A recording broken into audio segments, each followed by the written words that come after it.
한때 분양만 하면 완판 행진이었던 지식산업센터, 최소의 자금으로 레버리지를 통해 투자하는 것 중 하나였던 곳들. 지금은 투자자나 시세 차익으로 욕심내던 분들의 무덤이라고 해도 무방합니다. 왜 그럴까요? 하나씩 살펴보겠습니다. 구독 버튼으로 저희를 응원해 주시는 거 잊지 말아 주십시오.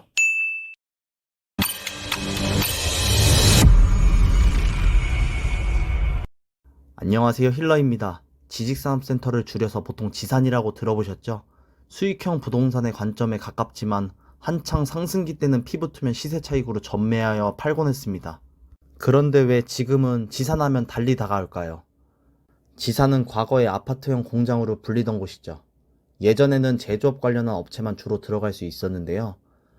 현재는 지식정보, 정보통신업, 소프트웨어 관련 업종도 입주를 할 수 있습니다. 하지만 지금은 정반대인데 놀라운 건 건축 예정인 곳을 포함하여 전국 약 1,500곳이나 됩니다.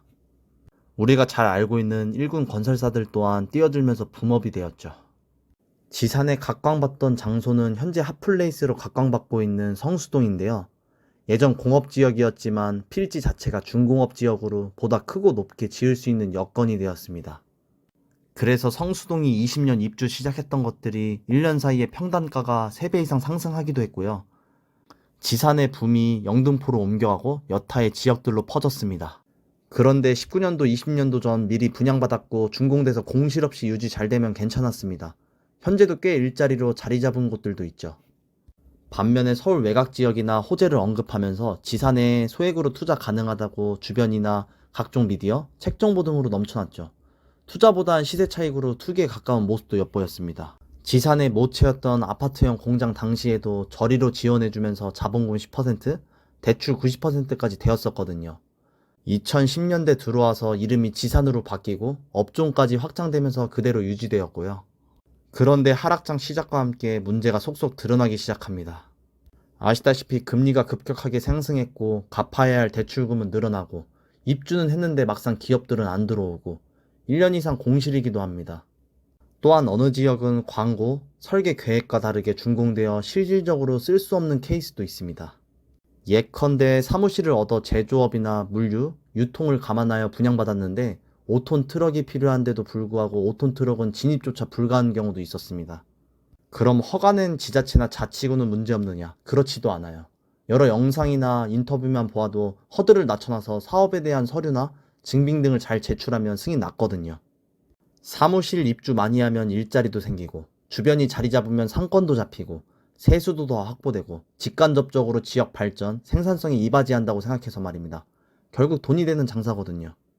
더불어 건설사 입장에서도 아파트보다 자재가 덜 들어가고 공사비 평당가가 똑같이 매겨지면 수익성이 더 좋죠. 공사 기간도 짧은 장점이 있었습니다. 그리고 부동산 개발 사업들은 아시다시피 PF를 통해 자금 조달해서 분양까지 이어지는데 미분양으로 시작되면서 마치 동맥경화 같은 느낌이죠. 금융사, 증권사들도 뛰어들었기에 지금 이 상황이 복합적인 문제입니다. 일부 국회의원이 법안 발의하여 과도한 투기 수요 방지를 위해 일정 기간 전매 제한, 전대 등을 여러 가지 포함한 법을 추진했지만 국회 허들을 통과하지 못했죠. 그래서 정부도 전매 제한이나 그런 조치들은 없었습니다. 위 문제들을 알아봤으니 살펴봐야겠죠. 상가나 지상 같은 경우 대부분 최소의 자금으로 레버리지를 통해 하는 것이므로 투자보단 투기에 가까운 경우의 사례도 많았고요. 아파트가 제한받으니 오피스텔로 왔다가 지산으로 넘어왔으니 말입니다. 교훈 또한 주기도 합니다. 돈이 많으면 선택지가 많기도 하지만 어느 정도 환경, 상황에 따라 조건이 되기도 하죠. 그런데 돈이 적으면 그만큼 리스크가 더 많은데 신중하게 분석하고 리스크 관리가 필요함을 느낍니다. 예전에 지산을 분양받아 지금 회사 잘 운영하시거나 공실 없이 임차인 받아 임대하시면 문제되지 않지만 다시 한번 지산과 같은 대체제로 피눈물 보시지 않길 바라겠습니다. 오늘 영상도 봐주셔서 감사드리며 좋아요, 구독 부탁드립니다.